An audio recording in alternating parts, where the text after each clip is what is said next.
আসসালামু আলাইকুম। মার্শাল্লাহ অ্যাগ্রো থেকে আপনাদের সকলকে অসংখ্য ধন্যবাদ। ভিডিওটা সর্বোচ্চ শেয়ার চাই।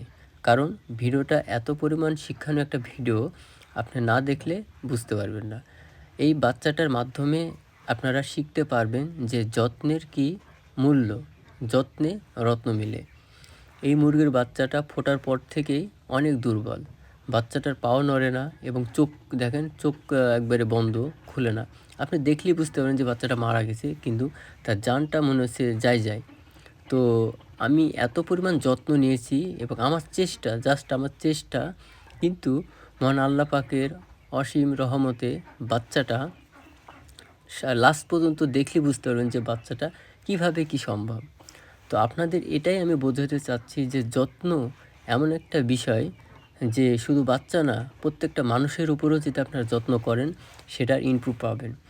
আপনারা শুরু থেকে শেষ পর্যন্ত দেখুন যে বাচ্চাটা আমি কী পরিমাণভাবে যত্ন করতেছি।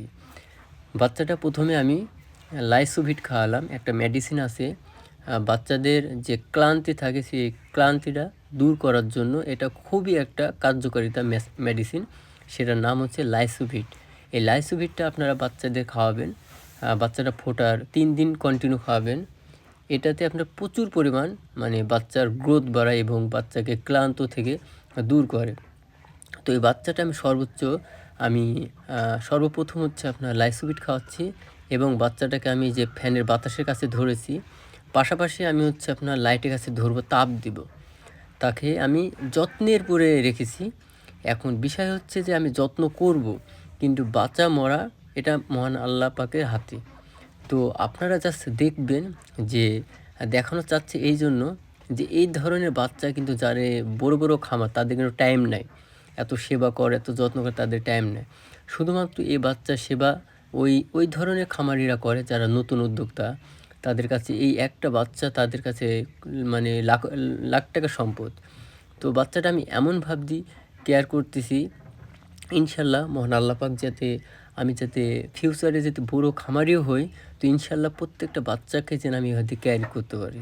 কারণ প্রত্যেকটা প্রাণীরই জীবনের মূল্য আছে। তো এই জন্য আমি চেষ্টা করব যে বাচ্চাটার সেবা নিতে এবং বাচ্চাটার সর্বোচ্চ আমি চেষ্টা করব বাচ্চাটাকে বাঁচানোর, কিন্তু বাঁচা মরা মহান আল্লাহ পাকের হাতে। তো আমি বাচ্চাটাকে লাইটের কাছে ধরতেছি যাতে সে ঠিকভাবে হিট পায়। কারণ এখন হচ্ছে আপনার শীতের টাইম। শীতে আপনার প্রচুর পরিমাণ বাচ্চার ঠান্ডা লাগে, বিভিন্ন ধরনের সমস্যার কারণে বাচ্চা মারা যায়। বাচ্চা আপনার শীতে টেকানো খুবই কঠিন, এই জন্য সর্বোচ্চ সেবা দিতে হয় বাচ্চাকে। আমি বাচ্চাকে লাস্ট ফিনিশিং আইসিইউতে ভর্তি করেছি।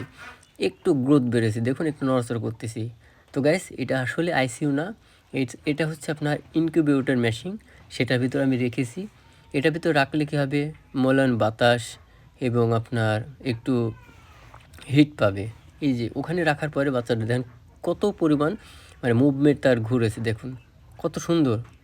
আমি আপনাকে বলে বোঝাতে পারবো না কত সুন্দর চেঞ্জ। তো এই ভিডিওটার মাধ্যমে আপনাদের বোঝাতে চাচ্ছি শুধু প্রত্যেকটা প্রাণীর পরে না, প্রত্যেকটা মানুষের উপরও আপনাদের উচিত যত্ন নেওয়া। তাহলে সেই মানুষটা যদি মহান আল্লাহ পাক চায় তাহলে সে সুস্থ হতে পারে। তো আপনাদের দেখাচ্ছি, আপনারা দেখুন, এটার থেকে অনেক কিছু শেখানো আছে। তো বাচ্চাটা ফাইনালি দেখুন কতটা স্বাভাবিক। আমি 2 থেকে 3 দিন মতো বাচ্চাটাকে সেবা করার পরে বাচ্চাটার রেজাল্ট দেখুন। বাচ্চাটা কেমন ছিল, বাচ্চাটার কালারটা কত সুন্দর উজ্জ্বল হয়েছে, দেখুন কত সুন্দর। আগে কেমন ছিল, এখন কতটা সুন্দর। তো এই জন্য আপনাকে বললাম যে ভিডিওটা সর্বোচ্চ শেয়ার করবেন যাতে সবাই এটার থেকে শিক্ষা গ্রহণ করতে পারে। আপনারা অন্য ভিডিও শেয়ার করুন না করুন, আপনাদেরকে রিকোয়েস্ট ভিডিও শেয়ার করবেন। সবাইকে ধন্যবাদ।